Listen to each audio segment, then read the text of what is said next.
Assalamualaikum warahmatullahi wabarakatuh, sahabat-sahabatku semua dimanapun kalian berada. Apa kabar semuanya? Mudah-mudahan selalu sehat walafiat serta tak kurang suatu apapun, senantiasa selalu dalam perlindungan Allah Subhanahu wa Ta'ala. Sahabat-sahabatku semua, kali ini kami berada di kantor Lurah Kelurahan Gunung Kumala dalam acara penyuluhan pencegahan kekerasan terhadap perempuan dan anak dari tim dokter Puskesmas Kelurahan Gunung Kumala. Dan beginilah suasananya, sahabat-sahabatku. Selamat menyaksikan. Mudah-mudahan dengan adanya video ini bisa memberikan wawasan serta manfaat bagi sahabat-sahabatku semua. Selamat menyaksikan. Semoga barokah. Tetap semangat, mantap. Kekerasan pada anak dan perempuan ini tidak terjadi, paling tidak di lingkungan kita, secara umum di kelurahan kita, lebih luas lagi di kota kita. Nah, kalau sudah berbicara tentang kekerasan ini, pasti kita berbenturan dengan hukum. Berbenturan hukum ini tentu banyak sanksi-sanksi moral yang ditujukan kepada kita. Untuk itu kita dengarkan nanti paparan dari tim dokter Puskesmas ini, ya. Mungkin dilihat juga apa sebab terjadi kekerasan ini. Banyak kalau di media sosial itu faktor ekonomi yang membuat kejadian bisa berulang-ulang kali terjadi dan tidak tersentuh oleh hukum. Nah, kalau tidak tersentuh hukum, perempuan dan anak ini jadi objek penderita, jadi korban. Nah, tentu sama-sama kita dengarkan paparan dari tim dokter dan tim dari Puskesmas ini. Semoga ini bisa bermanfaat bagi kita dan bisa kita sebarkan kepada masyarakat sekitar. Terima kasih. Kita dapat sampaikan sekali lagi apa yang kami sampaikan kurang berkenan. Kita saling memaafkan. Semoga kita mohon ampunannya. Akhirul kalam. Wabillahi taufiq wal hidayah. Assalamualaikum warahmatullahi wabarakatuh. Waalaikumsalam. Nah, jadi sebelum kita bicara tentang kita harus mengetahui apa itu kekerasan. Jadi menurut WHO, kekerasan itu merupakan penggunaan seluruh kekuatan fisik untuk mendapatkan kekuasaan yang biasanya disertai dengan ancaman. Nah, jadi ini dapat mengakibatkan kerugian bagi banyak pihak. Bisa terjadi luka-luka, kemudian kematian, dan juga bisa terjadi kerugian psikologis.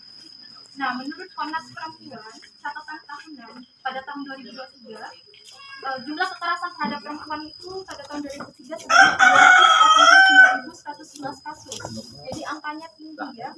Kemudian pada tahun 2024 terjadi peningkatan yang signifikan menjadi 330.097 kasus. Jadi meningkat, angkanya itu 14,7% dari tahun sebelumnya. Nah, untuk landasan hukum dari kekerasan terhadap anak dan perempuan itu ada beberapa.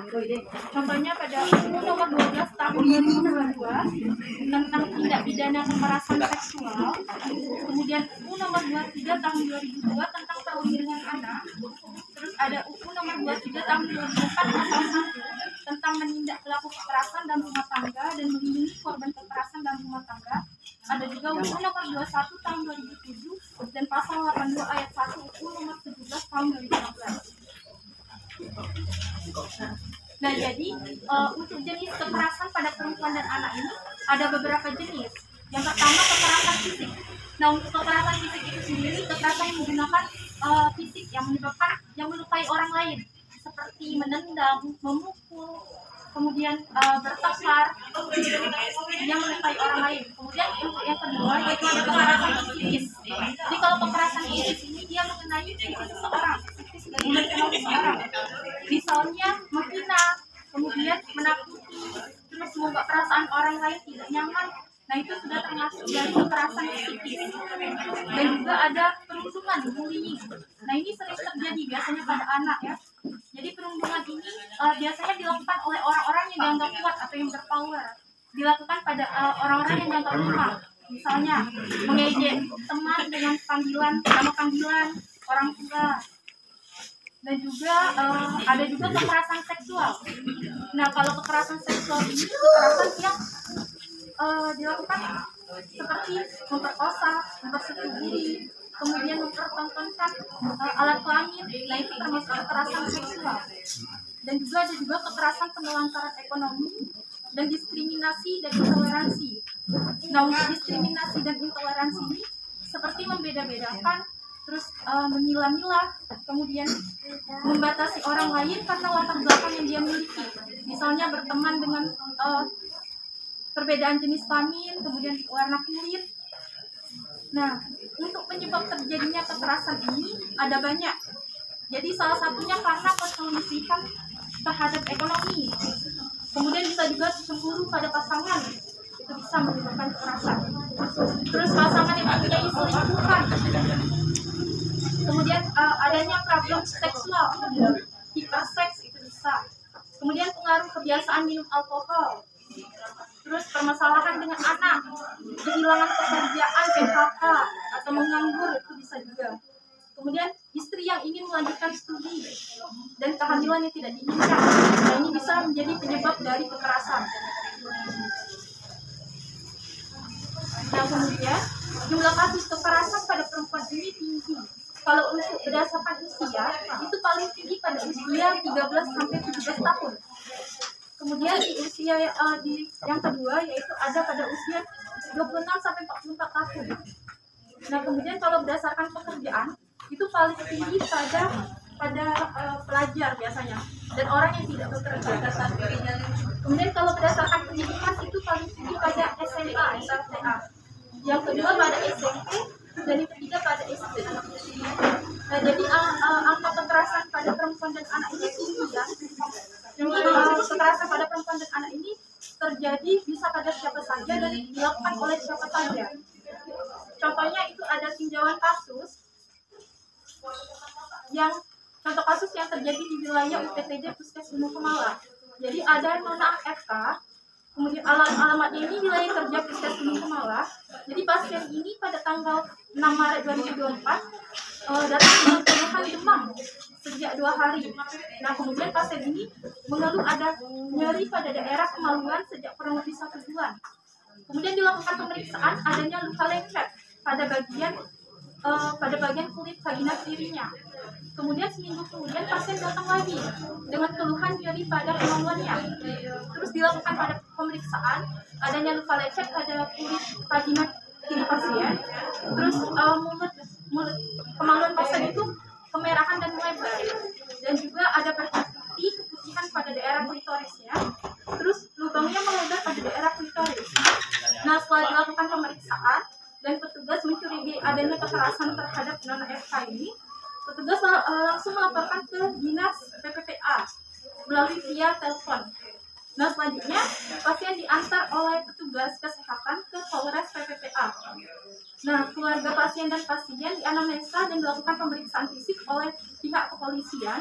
Dan selanjutnya pihak kepolisian ini akan mendatangi kediaman pasien untuk memberitahu keadaan yang terjadi dan segera melapor untuk dapat dilakukan pemeriksaan selanjutnya atau mesum. Namun pihak keluarga menolak untuk melaporkan kejadian tersebut sehingga kasus tersebut tidak dilanjutkan.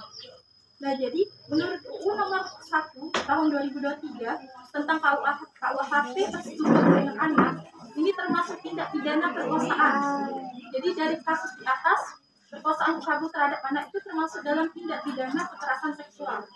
Nah, pelaku pencabulan itu dapat dijerat dengan pasal pencabulan yaitu pasal 290 KUHP yang menegaskan bahwa pelaku yang melakukan perbuatan cabul dengan anak di bawah umur dapat dijatuhi hukuman penjara hingga 7 tahun. Nah, jadi bapak-bapak, ibu-ibu, untuk tips menghindari kekerasan seksual terhadap anak, itu yang pertama, ajarkan kepada anak bahwa tubuhmu adalah milikmu, ajarkan kepada anak bahwa tubuh itu milik dia. Jadi kasih tahu apa yang tidak boleh disentuh oleh orang lain, seperti mulut, dada, kemudian alat kemaluan sama pantat itu tidak boleh disentuh oleh orang lain. Nah, kemudian anak juga harus diberitahu mana rahasia baik dan rahasia buruk. Biasanya anak yang mendapatkan kekerasan ini biasanya dia murung, sering menyendiri. Nah, itu kalau bisa anaknya terbuka dengan orang tuanya. Nah, kemudian menjadi orang tua yang perhatian. Jadi kalau bisa kita perhatian terhadap anak kita agar anak kita bisa terbuka juga. Dan juga mencari perlindungan. Kemana anak bisa mencari perlindungan? Bisa ke polisi atau ke lain. Mungkin itu saja yang dapat saya sampaikan. Saya akhiri. Wassalamualaikum. Waalaikumsalam warahmatullahi wabarakatuh. Harus dari keluarga korban yang melaporkan, baru bisa keluar surat visum. Nah, seperti itu. Kalau wah ini nak melapor, surat visum itu tidak bakal bisa keluar. Kalau tidak bisa Pak. Jadi aku kasus itu tuh ya itu karena itu tidak bisa kan Pak buat aku nih tetangganya aku pengen melapor ini kan seandainya itu kan kasihan Pak sama anaknya kan kayak itu, tapi tetap tidak bisa. Mungkin Bapak polisi bisa menambahkan yang lebih tahu hukum ya Pak karena sudah dari kami mengantar dari puskes mengantar ke Polres DPA itu sudah bukan wilayah kami lagi, bukan kami lagi, itu sudah ke kepolisian Pak. Kami cuma sekedar batas sampai Polres. Seperti itu Pak. Anak ini minta ini, yang anak ini minta ini, yang anak yang semua biasanya jadi sasaran. Tadi yang termasuk atau ini dari bawah mencuri sudah termasuk kekerasan pada anak ya. Nah, kalau ada perempuan terutama istri misalnya itu orang-orang terdekat biasanya suami itu yang biasa melakukan kekerasan. Itu kalau kekerasan pada perempuan rumah tangga ya. Nah ini dampak dari kekerasan ini kalau bisa ke fisik, bisa psikis ya, mentalnya, dan yang lebih parah lagi itu bisa menyebabkan kematian. Itu tadi kekerasan yang sudah membuat buta ya, jadi bisa mengakibatkan kekerasan.